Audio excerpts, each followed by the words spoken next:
आपण मल्हारराव होळकरांना सुद्धा मराठाच म्हणतोय, आम्ही बाबासाहेबांना पण मराठा म्हणतोय, आम्ही महात्मा फुल्यांनाही मराठा म्हणतोय। मराठा हा जातीवाचक शब्द नाही आहे आणि तुम्हाला मराठा हा जर जातीवाचक करायचा असेल तर जनगणमनमधून राष्ट्रगीतातून मराठा काढावं लागेल, अनेक वीर गाण्यामधून अनेक इतिहासाचे पन्ने तुम्हाला खोळावं लागणार आहे।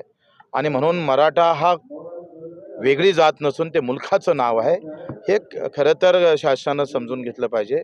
याच्यावर दबाव कुठलाही न आणता जास्तीत जास्त हा 8 जिल्ह्यातला प्रश्न आहे, पूर्ण महाराष्ट्रातला हा प्रश्न नाही आहे। आणि त्याच्यामुळं मराठा हा जात नाही तर मग तो कोण आहे हा प्रश्न आहे। आणि महात्मा फुलेंनी तर सरळ सांगितलं का मराठा ही वेगळी जात नसून ते एक मुलखाचं नाव आहे, महारापासून तर ब्राह्मणापर्यंत हे सगळे मराठी आहे। आणि एवढं स्पष्ट असताना सुद्धा जर सरकार मनावर घेत नसेल तर ते चुकीचं आहे। पण आता